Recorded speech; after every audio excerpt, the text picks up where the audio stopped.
স্বপ্ন পূরণ হলো মুসলিম জাতির, এ যেন নতুন খবর শুনল পুরো মুসলিম বিশ্ব। এবার পবিত্র কোরআনের কাছে মাথা নত করেছে সমস্ত আধুনিক বিজ্ঞান। আধুনিক বিজ্ঞানের বড় বড় বিজ্ঞানী ও গবেষকরা পবিত্র কোরআনকে বিজ্ঞানের অন্যতম বিষয়বস্তু হিসেবে তুলে ধরেছে। প্রিয় দর্শক, পবিত্র কোরআনে 1400 বছর আগে যে কথা বলা হয়েছিল সেই কথাই আজকের এই আধুনিক বিজ্ঞান নতুন করে গবেষণা করে প্রমাণ করেছে। আপনাদের কাছে একটি প্রশ্ন, আপনি কি পবিত্র কোরআনের পক্ষে নাকি আধুনিক বিজ্ঞানের পক্ষে?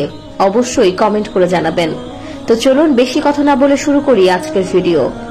আজকে আপনাদের জানাবো পবিত্র কোরআনের কাছে কেন মাথা নত করল আধুনিক বিজ্ঞান।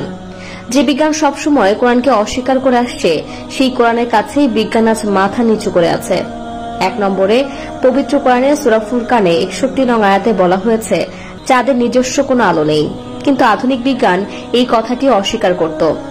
এখনকার আধুনিক বিজ্ঞান কয়েক বছর আগেই জেনেছে চাঁদের সত্যি নিজস্ব কোনো আলো নেই।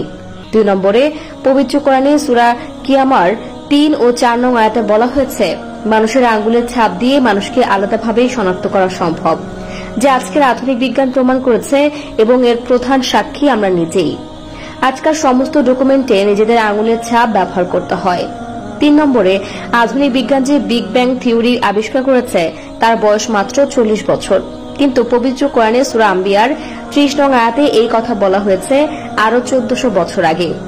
4 নম্বরে, পানি চক্রের কথা বিজ্ঞান জেনেছে বেশি দিন হয়নি, কিন্তু সূরা জুমার 21 নং আয়াতে 1400 বছর আগেই পানি চক্রের কথা বলা হয়েছে। 5 নম্বরে, বিজ্ঞান কয়েক বছর আগে গবেষণা করে জেনেছে লবণাক্ত পানি ও মিষ্টি পানি একসাথে মিশ্রিত হয় না, কিন্তু পবিত্র কোরআনে সূরা ফুরকানের 25 নং আয়াতে এই কথা বলা হয়েছে 1400 বছর আগেই। 6 নম্বরে, ইসলাম মদকে হারাম করেছে, চিকিৎসা বিজ্ঞান বলছে মদ পান লিভারের ক্ষতি করে।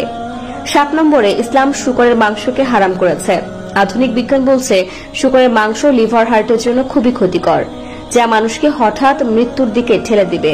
সুবহানাল্লাহ। 8 নম্বরে, মানুষের জন্মতত্ত্ব ভ্রূণতত্ত্ব সম্পর্কে বিজ্ঞান জেনেছে কয়েক বছর আগে, কিন্তু পবিত্র কোরআনে সূরা আলাকে এই বিষয়ে বলা হয়েছে আরো 1400 বছর আগে।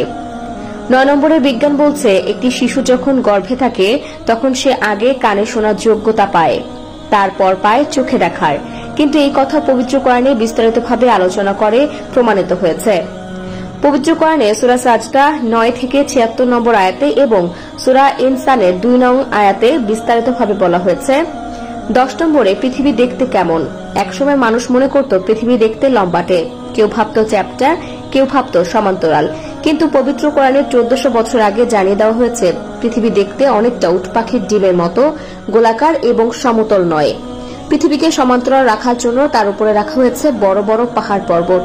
তা দর্শক, আজ এ পর্যন্তই। আবারও আসবো নতুন নতুন সব তথ্য নিয়ে। সে পর্যন্ত সবাই ভালো থাকুন, সুস্থ থাকুন। এতক্ষণ 24 ঘন্টা নিউজের সাথে থাকার জন্য আপনাকে ধন্যবাদ।